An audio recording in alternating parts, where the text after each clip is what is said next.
Green Arrow isn't a character I've touched much on this channel, but is probably the character that cemented me as a comic book fan. Back in 2008, I started looking more into comics than the kind of cursory looks I had at random Spider-Man books from Target and the library, and the first book I picked up was Showcase Presents Green Arrow Volume 1, which was the only volume, by the way.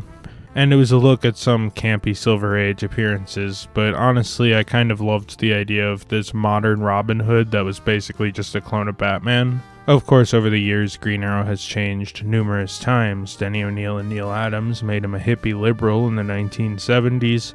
Brad Meltzer and Kevin Smith made more of a family-centric character, adding to the Green Arrow speedy dynamic. And in the 80s, Mike Grell made a gritty miniseries based on the character.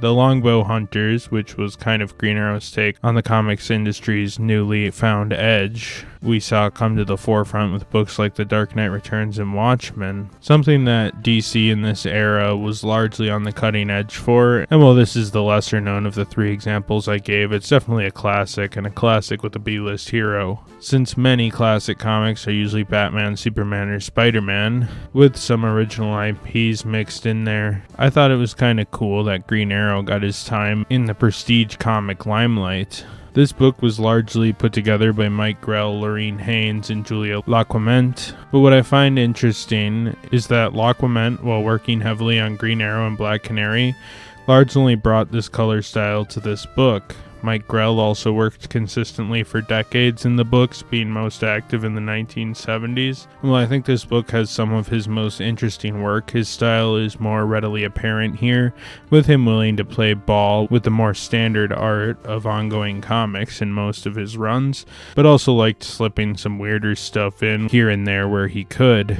Finally, you have Lorene Haynes, who is kind of the mystery of the group, only having worked in comic books for this book for DC, though she did 4 covers for Miss Fury, a public domain character picked up by Malibu Comics in the 1990s. Recently, she worked more in children's books and doing some murals for hospitals and stuff. Comics were certainly kind of a quick grift for her, but I also think I see more of her style in this book than the other artists involved. The team came together and made such a unique comic that I think has a really special place in the annals of DC history. The story sees Oliver Queen, now the ripe age of 43, having sort of a midlife crisis, dropping the trick arrows, and along with that, leaving his fictional Star City in favor of the real-life Seattle, Washington, with his longtime girlfriend Dina Lance. Oliver noting that Roy Harper, his old sidekick Speedy, has a kid now, and that makes him feel like a grandfather, and he proposes to Dina, perhaps regretting that his life has been consumed by the pursuit of costumed adventuring, though Dina is unsure, and while Oliver finally wants kids, Dina doesn't see how that would fit in with their lifestyle.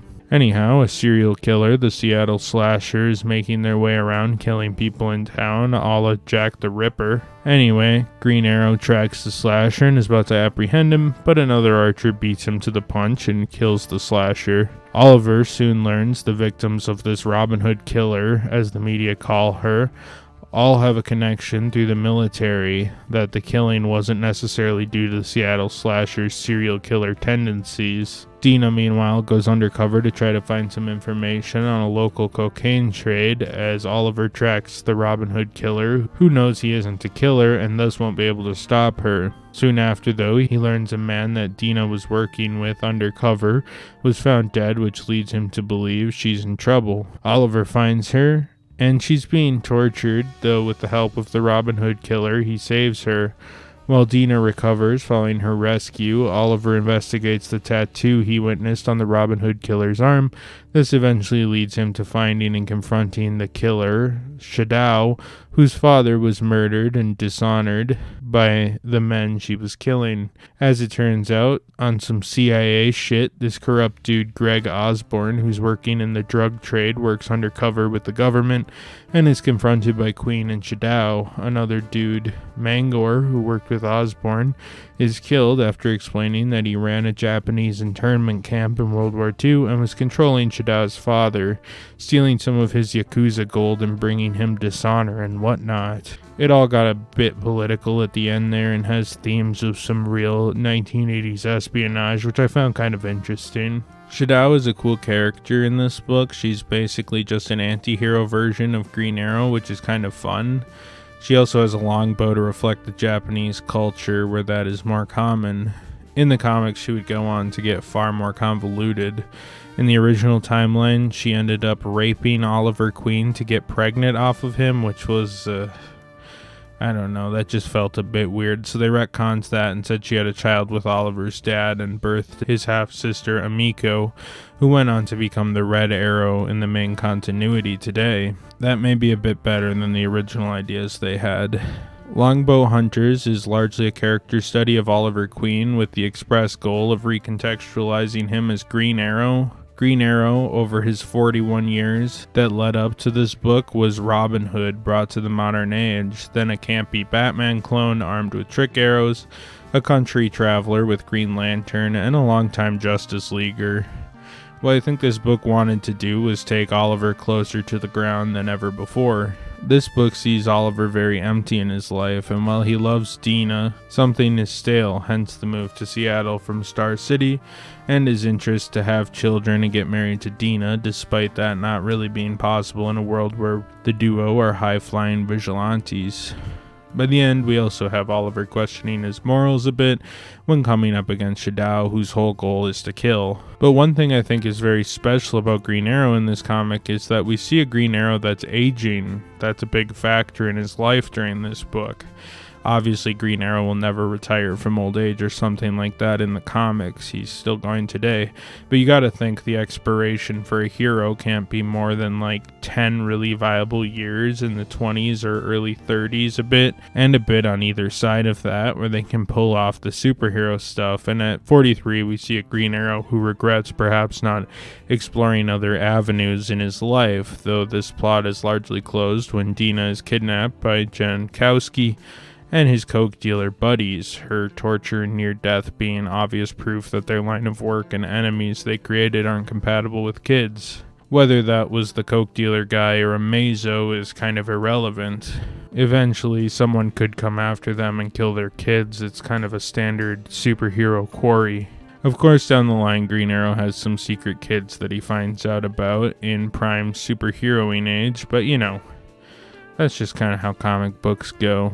Shadow is Green Arrow's equal, though obviously took a different path than him, of course, as the so-called Robin Hood killer, who would be better to track them down than Oliver, who eventually does find Shadow, who helps him save Dina, and the duo take this weird CIA drug smuggling plot down, which of course all ties back to Shadow's father's time in incarceration during the Second World War in an inhuman Japanese internment camp. I like Shadow in this book, and I think she's pretty well written. Not to mention, you have tropes of the old Eastern archers with her, while Oliver is much more of the Western Robin Hood type character, with Laureen Haynes, Mike Grell, and Julia LaQuament's work perfectly complementing and combining those characters into a unique art style that really evokes both characters and their vibes. On that note, one thing I found truly groundbreaking is the book's art by Mike Grell and Laureen Haynes, art that features this watercolor style and looks very vibrant yet earthy and pastel, with Julia LaQuament, the colorist, doing such an amazing job on this book that it almost seems like something that would be put out independently rather than a mainstream comic publisher. You rarely see art like this in the mainstream, and that kind of makes this stand out even more. Also, it looks amazing. I don't think it would work for every story, but for this one, which sees Oliver Queen kind of dropping his traditional trick arrows and being stripped down to his grit, is kind of cool. I think a pretty cool moment in this book is when the criminals describe Oliver as a demon, while a woman he saves described him as a dashing Errol Flynn Robin Hood type character. Honestly, the art in this book is just amazing, though. I love it so much. Tonally, this book kind of feels like a 70s crime film, like Death Wish or something, but mixed with superheroes. I don't know how else to describe it. It's gritty, dark, violent, and real, but also mixed some over-the-top shenanigans in as well. I think there has to be a timeline where Charles Bronson adapted this or something, and honestly, I'm sort of selling myself on that pitch. Charles Bronson, make it happen.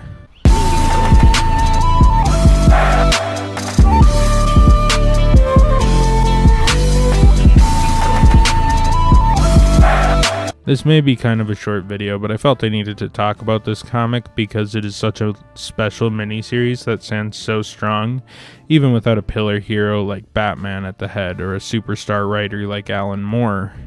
It's just really inspired and a good comic about a B-hero by a set of seasoned comic pros and a mural painter. It's weird and beautiful. This book being well received also led to Green Arrow getting his first ongoing series, with the character up to this point living as a steady feature in anthologies such as More Fun Comics or World's Finest, but never actually having his own book, besides a 4-issue miniseries. That series would of course last 137 issues plus specials, and while Mike Grell had a run on it, others such as Ed Hannigan and Chuck Dixon would later take the book over.